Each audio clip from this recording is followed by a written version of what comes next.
You're listening to BFM 89.9, the business station. Good evening to you and welcome to the show. I am Caroline O, and our guest this evening has been in the music scene since the early 80s. Her solo career has garnered her 5 platinum and 2 gold albums, over 20 number 1 hits in the local music charts, Evergreen Songbird and World Vision Ambassador. It's Francissca Peter. Welcome to the show. Hi, and it's good to see you again. Very good to see you. The last time I caught up with you was many years ago, actually. Indeed. Yes, and it's just great to see you. I feel so assured. Oh. Well, don't be too sure. I must say, though, you look the same as you did many years ago. I'm sure you think I look the same as well. Same. That's right. Which is exactly a good thing. It is Mutual Admiration Society is what I like to call it. You know, we were ready for you this evening, and I'll tell you why. Because here in the office, Mira, who's the producer for another show, when she heard that you were coming on the show this evening, she goes, "Oh, you're going to be interviewing Francissca Peter. I'm a fan." And from there, she started YouTubing all your videos and she was singing along to it. And that's what we were doing here in the office. Oh, that is so sweet. Very ready for you. The height of frivolity. Hi, anyway, and if you're listening, so hope to meet her one day. Okay. Now, it's been 30 odd years in the music industry. I mean, 32. 32. Yes. 32. Let me ask you, did you think you would get this far when you first started out? I mean, longevity No. in a singing career, that isn't easy to attain, is it? I think it was more of a passion, which was something that I never really knew. I did it because I loved music. I loved singing. And also, it was a means of also supporting the family, when I was younger. When I was younger, did I say that? Yes, I did. But come a long way now. It had sort of developed anyway, and then I realized that it was more of a passion. And it became not just like a hobby, a means of making a living, a passion, but everything into one. And what more than, loving what you do and getting paid for it, Absolutely. So. Absolutely. I read in an interview that you did some time ago that when you started out, it was very much no drama sort of thing. It was, you loved singing, you just decided to grab the bulls by the horns and and go for it. Is that true, pretty much? Well, pretty much. I think in school it was very funny, all those sort of talentines that I took part in, I never won anything. I never won anything, and I would go and sing my heart off, really, really passionately. But I say, how come, I never win anything, I just look and say, and yet my teachers always said, oh, she's such a terrific singer, very talented, but that was it. All right. So in terms of guidance then, did you have none for a music career at the time?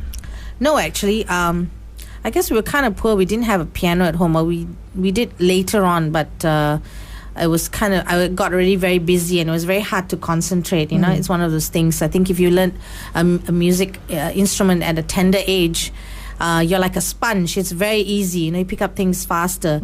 But because my career was already moving so fast after that, when I first started, I just didn't have time to sit down. I was just constantly working. But musical background, I think I would say probably singing in a choir in church. That's probably how it really got me going. Okay, so in terms of career, I mean, how did you know where to start? Where to begin? Did you have short-term plans, long-term plans? No, I think when I first started, it was very difficult because my parents, my dad is ex-British service, and also he was a journalist. And my mom is just a, housewife. And I think when things were a little bit bad economically, then I just sort of told my mom, I said, why don't I just go out and get a job and sing? Right. And that didn't really go down very well because it's always about sex, drugs, alcohol kind of thing in those days, in the early 80s, late 70s, 79, like that. Yeah, so, she was worried about it. And I think she's quite spiritual. She prays a lot. And so she went with me. We saw this ad in the newspaper looking for singers, some agency in town those days. I won't mention the hotel, but there's this hotel in town. It's still standing and still doing quite well. And so we went there, saw this agent, and next thing you know, I said, "Oh, he just sort of auditioned me with a guitarist." The guy played, and I sang. I said, and he saw the potential. He said, "Oh, this girl can go far." Right. So your mother wanted to know that it was sort of a legitimate job, and that her daughter wasn't getting into all sorts of mischief. She was scared. I think she was very fearful. And then my grandmother came down from the UK as well to see us, and she sort of looked and said, it's not a good path to go. But I guess they just sort of lived on a prayer and hoped that I would really make something out of it. If this is what I really want, then fine. Blessings. Okay. Well, you also said in an interview at the time that you just took charge. You took a bad situation and poverty. You made it work for you and your family. Yeah. You were only 16 at the time, I understand. Yes, going on. Yeah. Actually, I started at 16. Yeah. I was never one of those who saw it like, oh, you're so poor thing, poor me, I have to work at a young age, my friends are still in school and I can go to college and do other things. But I was a happy child, and because I loved music, I was like, wow, I can sing, for people. It was like great, and so it didn't really bother me. And even if when I look back, I've never had any like sadness or bitterness to say that, I suffered so much, I sacrificed so much. I never saw it like that. So turning it around so that you can help the rest of the family, get everyone back on their feet again financially, it was great. Was there a lot of suffering and sacrifice though? I think sacrifice on one hand, like, I used to tell my mom that I would love her to have been doing something else, like, I always had this thing that, working in an office was such a great thing. I want to work in an office, Yeah. But that was just some kind of dream, maybe because I saw my friends, they were like working and 9 to 5. It seems so normal. Yes, and glamorous. Ours was so abnormal, and they were like, secretaries and things like that, and I was like, wow, I got to work nights, and if I wanted to do something in the evening with my friends, I couldn't, that sort of thing. But I don't think it was. I never saw it as such a huge sacrifice. But the only thing is I probably missed not being able to have more time to be with my family the years that I started out. Because I was always on the road, hotel to hotel, gigging around, and it was always taking me away. And until today also still, I'm always on the move. So I guess it's part, of the whole package, being an artist. Yeah. Hazards of the job. Yeah, I kind of accepted it already. And I think it kind of, I guess I kind of matured with it all. And there's nothing that's really wrong with it. I see it as actually I've had a wonderful life. And a great learning process of that. Yes, indeed. It is the lovely Francissca Peter with us on In Conversation this evening. When we come back, I'm going to ask her about why she doesn't believe in failure. Now, that's another thing I read about you. I think it's an interesting thing to go on. We'll get back to that right after your first song choice for us this evening. I'm going to play this one. It's easy and, excuse me, it's not easy. I've got the wrong song. Yeah, okay. This is "Don't Get Me Wrong" by The Pretenders. Why did you choose this one? I have great fond memories of the US when I was there. You relocated there for a while. I was there off and on during the time when I first started out as a solo career. I was traveling back and forth to the States and home, and I was working with people there, recording, and I think I made some people famous. You made some people famous? I think so, yes. And they are quite famous now, jazz musicians. I was doing a lot of their demos for them so that they'd get signed. Name drop a little bit. I've worked with so many. I've worked with Brian Simpson, Cal Bennett. I was a guest vocalist on his album, Local Hero. The song was the song that was recorded by Michael Jackson, Liberian Girl. So I was his guest vocals on that. He's a jazz saxophonist. That one you can buy. Well, online. Certainly does sound like a very interesting career path that you've had so far. And right now I'm going to play this one from The Pretenders, "Don't Get Me Wrong."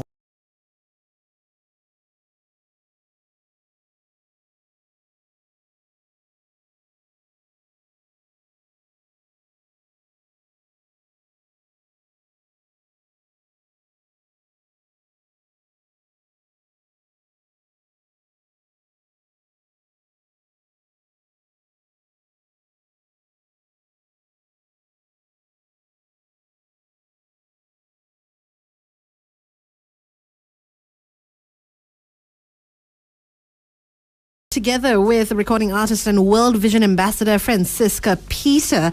And we were talking about this a little earlier, how you don't dwell on difficulty and that you don't believe in failure. Would you say that you've never failed in life? I think failure is, and I think people have difficulties, I think, in life. But I think failure is a very harsh word, because I think I don't believe in failure. Having said that, sometimes we do fail, but when that happens, if you think it's a failure, when that happens, you just pick yourself up. Because if you're not able to pick yourself up, and I think that's when the doors just shut, and then you cannot move forward, you know. You've got to really pick yourself up. But I think, as for me, I think failure, it really doesn't really apply. I've done lots of things and changed things, you know, like pick a bad situation, turn it around. You're always constantly having to turn things around. I think difficulty applies only to me, and I think few individuals who think I am difficult. Like simple demands of having maybe being difficult as in having warm water backstage and that sort of thing. But I'm extremely critical of myself, and I think I am more difficult towards myself because I'm very critical of myself. Okay, so it's, I suppose it's a matter of perspective and how you choose to view something. All right, if you have any questions for Francissca, you can send us a text right now, 0162019,000, or you can tweet us at BFM Radio. Now, there's a question here just in from a girl who grew up in Seremban. That's what she calls herself. She says, "Fran, you were a huge influence when I was in secondary school. Loved Sekadar di Pinggiran and Aku Kehilanganmu. Can you sing a few lines from the song?" she says. Oh, la la la la. Yes, of course. Okay, you want me to do it now? Why not? Hati sedih, hati pedih, mengenangkan keindahan. That's one from Sekadar. The other, saat aku kehilanganmu, hati dibaluti rasa pilu. That's the other one, aku kehilanganmu. Your voice is still lovely. It is indeed. Thank you. And, you know, with a voice like that... Cari makan. Yeah, I was going to say, with a voice like that, you started work after school in a tourist centre. Oh my gosh, is that there? Are you reading that? Oh my gosh. But is that true though? Yes, it was my first job during my after my Form 3 break. I got a job at this tourist centre. I think the boss, he and his wife, really liked me because I did all their posters in English for them free. But they're really sweet. Even till today, yeah, they're very sweet to me. And I think they were very sad to see me go because, I mean, they couldn't pay me as much, you know. And from a sales job, I became the girl who writes in English posters, doing posters for them, for their shop. Actually, no, I actually drew posters where they have like signboards, but I drew them myself, big notes, kind of pad boards.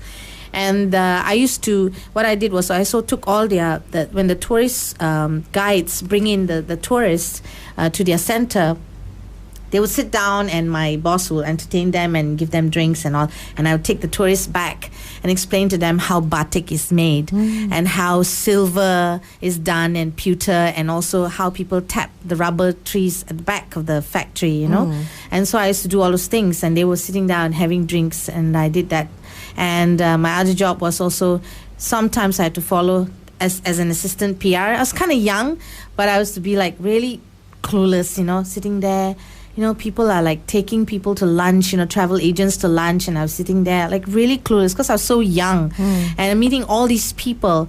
And after a while working with them, I had a great time, but I needed more. Yeah. Of course, I wanted to get paid more. Of course. And so I saw music as a chance to get that. Okay. So did you ever do any, like the dingy pubs and things like that? Oh, yeah. My first gig was at a very dingy pub.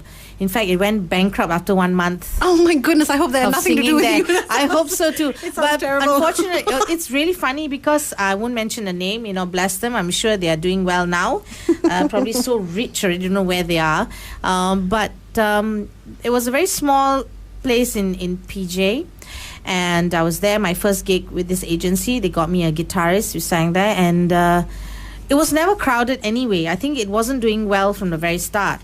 But they were kind of like it was more of a testing ground for me with the agency. They wanted to put me somewhere that was sort of small, maybe not so popular, and just sort of giving me my first break, you know. And then after that 1 month they shut down.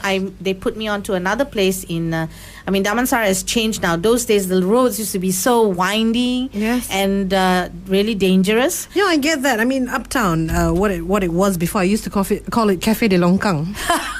Yeah, I like that. Yeah. I like that. And so my second gig was at this particular place, and it was heaving. And then from then on, there were like bands, some of the top bands in town used to come and say, "Hey, you got to check this girl out, man. She's singing there." And I used to have this. I was really a plain Jane, but with this big red lipstick. That's all I could afford. And that was it. And it was it. Man, she just has this red lipstick, and that's it. You know. Key to fame. It's quite funny. Yeah. Key to fame. So you were excited. I mean, these places were dingy pubs, like we said, but you were just excited. It's to my be in the music journey, industry. and today I can sit here. And having said, I've spent all these years, 32 years, it's really tongue-in-cheek, and I can make fun of myself, and I can tell people the tacky sides, the funny side, the dangerous sides, the sad parts of it, and I think it's fantastic. Absolutely. So how did you break out of that scene to become one half of Roy and Friend? After the pub scene, I think I moved on to a band. That time I had some of the greats like Michael Virpan. He was actually the band leader. Those days we called them band boys. It's so yucky today to say the word band boys. It's so cheap, isn't it? Musician. He's a great musician. Anyway, so Michael was one of the leaders in the band, the two bands that I was in. And when he was going to leave Malaysia to go and study in Berkeley, he then approached Roy. And Roy was that time playing at this place called Merlin Hotel, which is now the Concord Hotel. Yes, I remember the Merlin Hotel. Yeah. And we did all the Merlin chain. And so when he left for the States, he said, look, Roy, you should pair up with Fran. And, because she needs to work. She's supporting her family. And so we became the Roy and Fran team. That lasted for quite a while, didn't it? And everybody had this thing, yeah, Donnie and Marie. I hope they get married. That's not a bad comparison. In those days, it would have been a compliment at the time. Yes, it was, but my gosh, to say, ayo. He's like an older brother, When did you part company?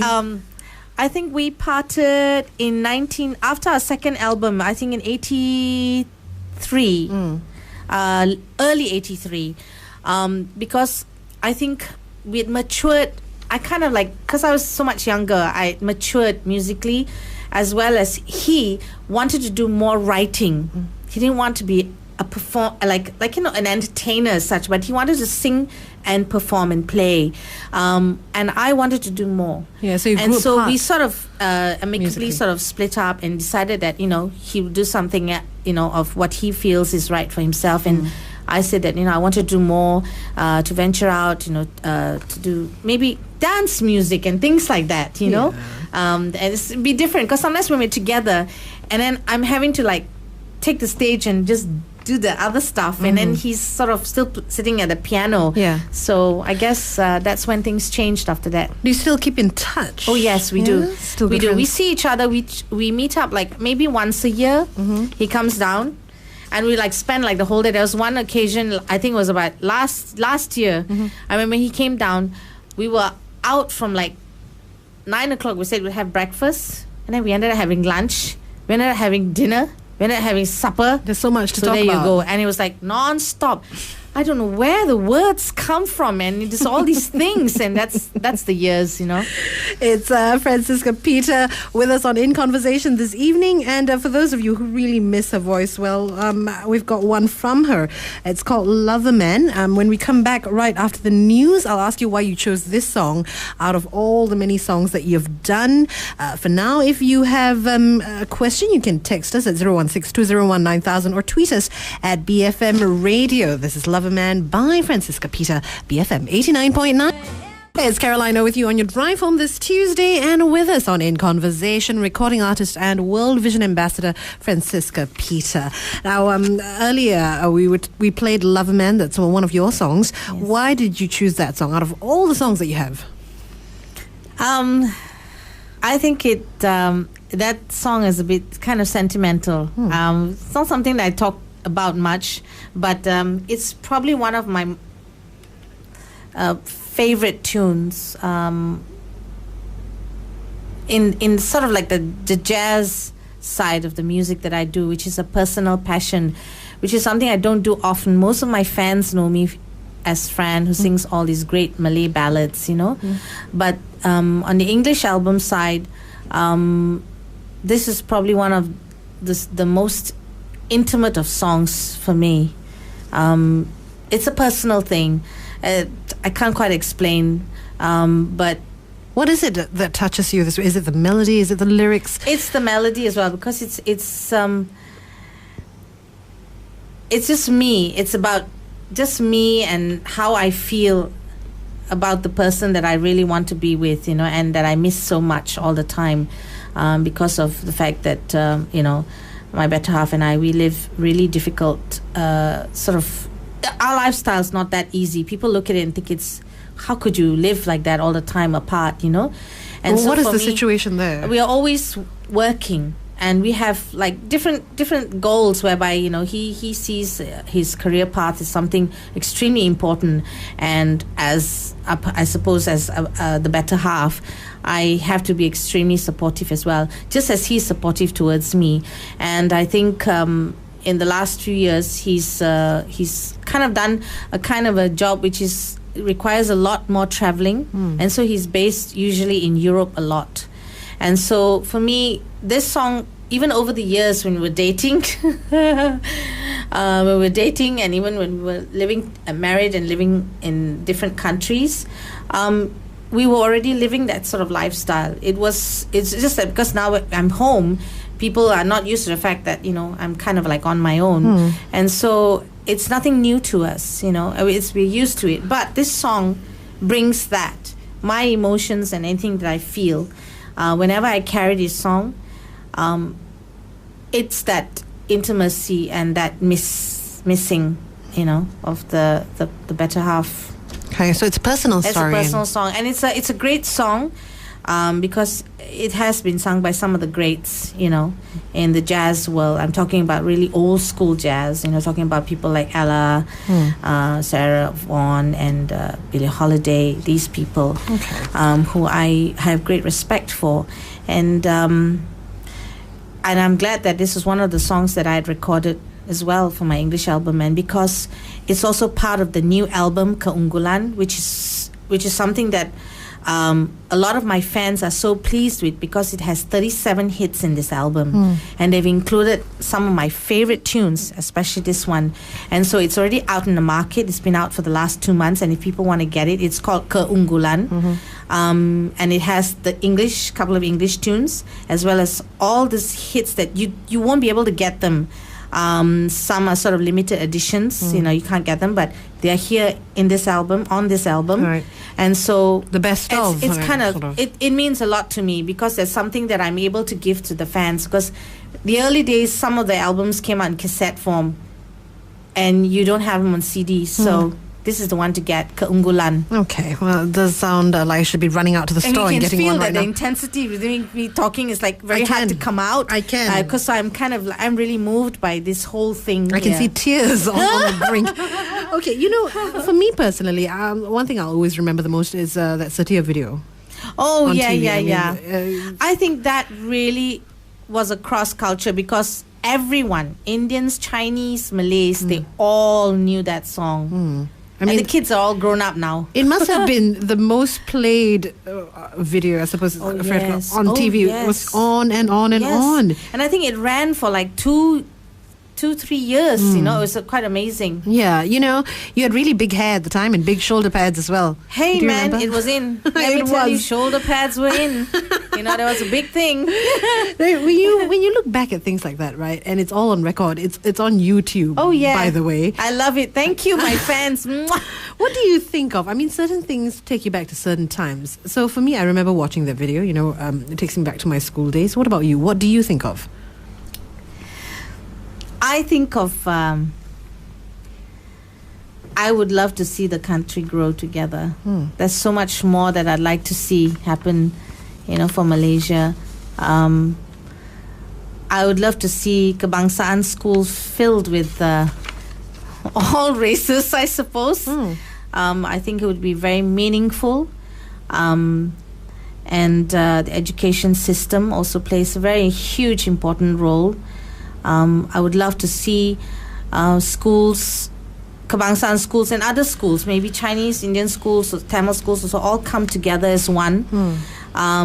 We can have languages as extra classes, and it's compulsory. If they take the class, they have to pass it, whether it's Chinese or language or Tamil or it can be French or any other language. This is something that you're very passionate about, I know, because in an interview that I read about you, you said that if possible, you'd remove the race and religion columns from all types of forms so that there would be no discrimination. Yeah, because I don't think it's nice, because I think that you are then judging by who you are, and I think it's not nice. I just feel that if you're all Malaysians, then it should be just, when you sign the form, you just say Malaysian.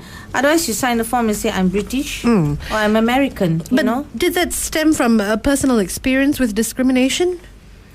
I think I have some wonderful fans out there. Even when I go to a wet market, I'm a hands-on person, or a market where it can be any market, place. And I have people come up to me, whether it's Malay, Indian or Chinese, and they're sharing their stories, their experiences, their pain, their hurt, in whatever form, and you sit there and you feel for them. And I feel that, this is the way to go, and it has to start with education.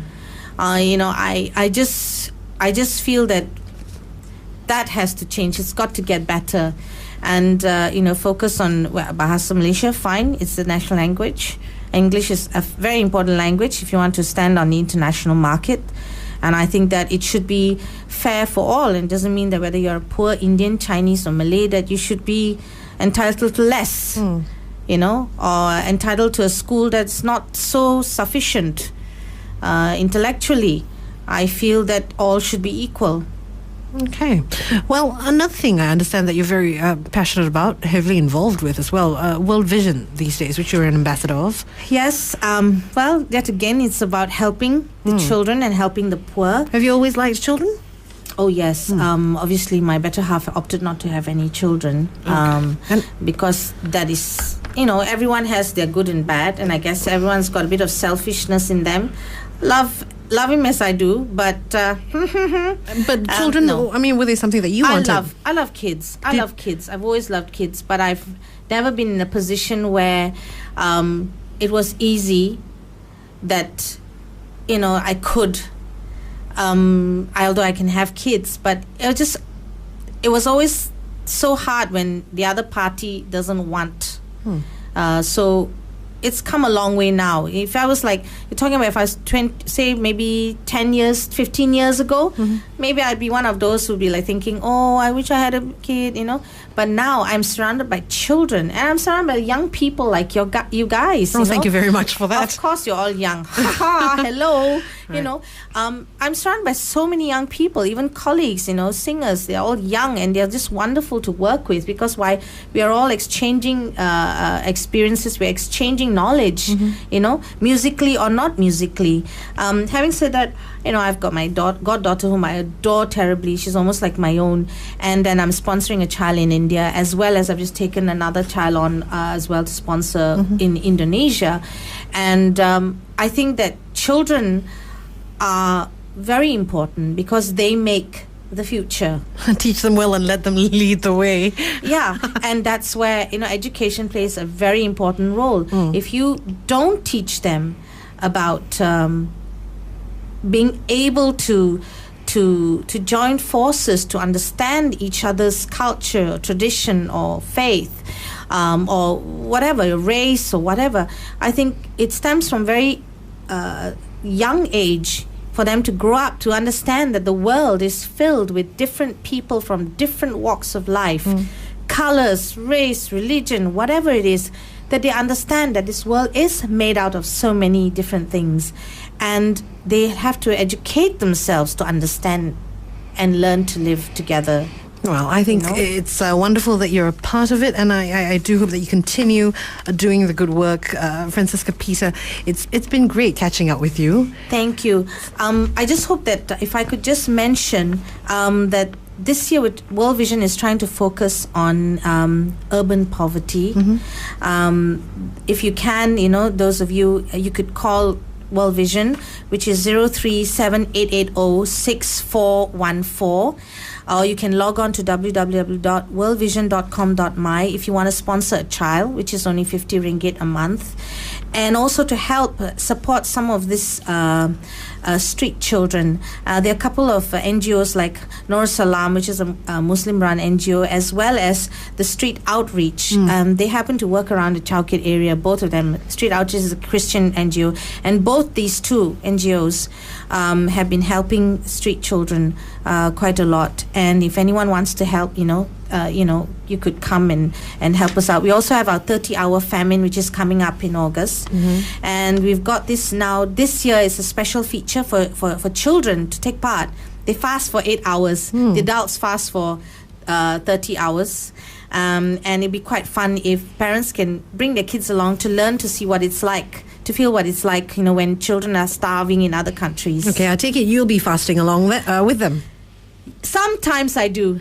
But one thing good about it is at least you can drink water. Right. Yeah. Okay. All right. I do hope you continue singing for a long, long time to come. Thank you very much. It's been such a pleasure having you on the show. Right now, I'm going to play your last song choice for us. And this is I Got a Feeling by the Black Eyed Peas. Why this one?